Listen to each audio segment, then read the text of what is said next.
Hello everybody and welcome back to another review of this Oxford United season. Do you remember when supporting Oxford United was fun? Do you remember last season when the games were generally enjoyable? Whoa, that seems a long time ago now. This boring, I was going to say it, boring season limps along, and Oxford United were away at Shrewsbury today in a rearranged game. Oxford United didn't lose again on the road or again on this little mini unbeaten run, so we got to be thankful for that at least. But they didn't win the game. It finished Shrewsbury Town 1, Oxford United 1. So this was a tough watch of a game. It did have its incidents in it, but just like the game we had against Fleetwood a week ago, yeah, no one's going to be remembering this one at the end of the season. Oxford made some changes. Anderson went to right back, despite apparently, according to Robinson, not being a right back when he was very snippy with Radio Oxford last week for suggesting he may have got his team selection wrong. But he was in there at right back mainly because Seddon is suspended and Long is injured. Billy Bowden and Matt Taylor came back into the side after suspension, quite predictably. Not saying it was the right decision, but you know, it was probably always going to happen, which meant O'Donker rather harshly got put onto the bench. No Jody Jones again in a side that's lacking width and lacking creativity and pace. We decide we don't need a guy that we signed from a championship club. And all in all, Robinson just continues to frustrate with his off the field antics. He becomes more and more grating to me every single week, and I haven't heard his comments after this one, but I think you pretty much know what it's going to be about. Shrewsbury themselves have had injuries, so it's not just Oxford that have had injuries. They've got a load of players out themselves. They make two changes from their last game.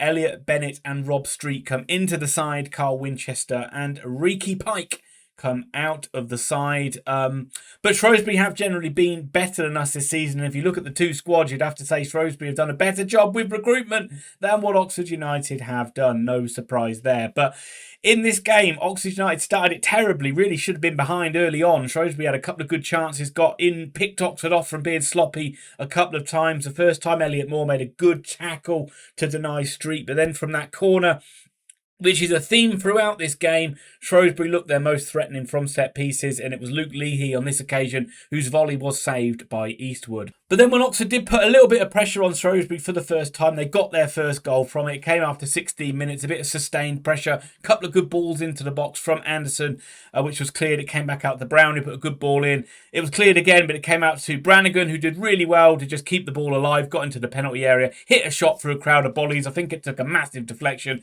but it went into the back of the net, and Oxford found themselves 1-0 up again, which has happened in the last 5 away games, I think. So, you know, that's good signs and good encouragement that we are taking the lead in these away games. I wish that would transform into a bit of home form, but it doesn't seem to be. But yeah, this game just never really got out of first gear in the first half. It was very stop-start, almost right from the very first whistle. A player went from Shrewsbury, went down injured. It was really stop-start all the way through.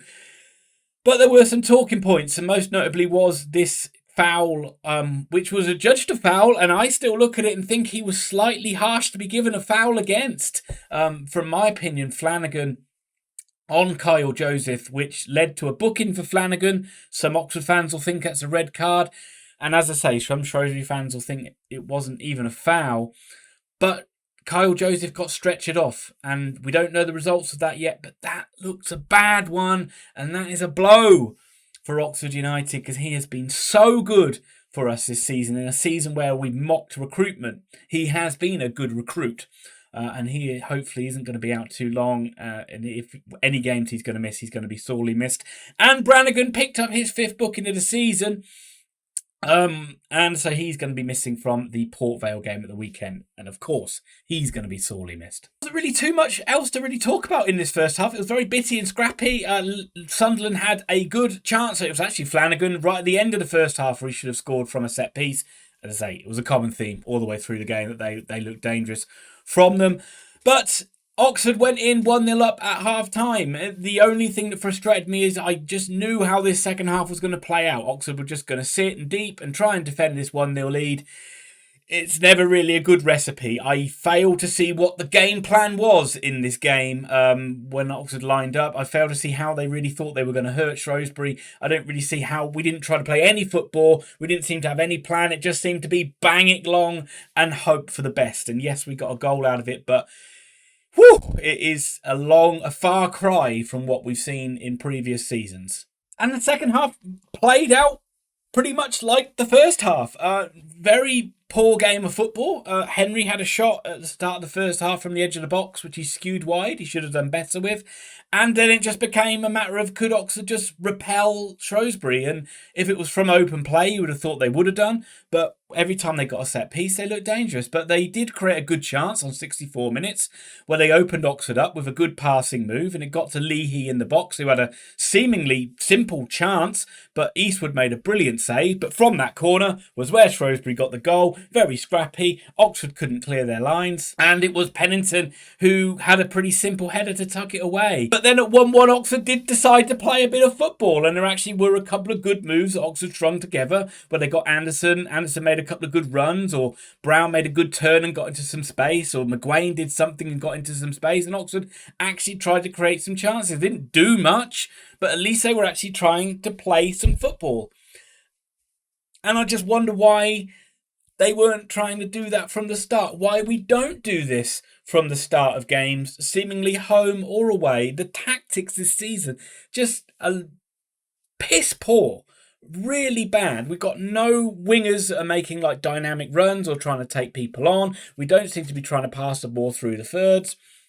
And we've had this problem under Robinson before, and I've highlighted it before, where we're away from home and we take a lead or we're level in the game and we just sit and we just try and hold it. And we're not good enough to do it. We don't keep clean sheets. I don't think we've got bad defenders, but we're not good enough to keep clean sheets in games. And it's, and it's haunted us again. We could have kicked on and maybe got a second goal in this one. We don't do it. We end up with a 1-1 draw. Shrewsbury, they weren't a good side here today. They didn't play very well and they weren't good.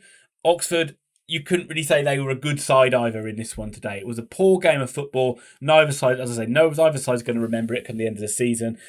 And, so probably you just say either side really probably deserved to win it either. So you take 1-1 and you move on. Game looks like it's going to be a tough one at home to Port Vale at the weekend with the players we've got missing. And the home form's been so bad.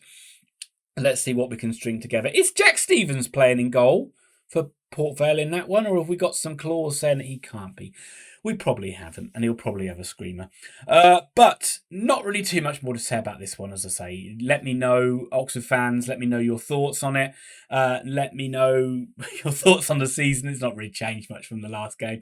And Shrewsbury fans as well, let me know your thoughts on the game. You've probably got all sorts of things slagging off Oxford for time wasting and cheating and rolling around. Yada, yada, yada. Don't pretend like you don't do it.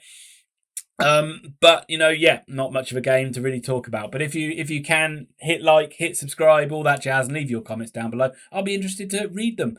And I'll be back at the weekend to do a review of Oxford versus Port Vale. And there'll also be some World Cup content coming on the channel, so look out for that in the next week as well. Thank you very much for watching. It's not a defeat, and I'll see you soon.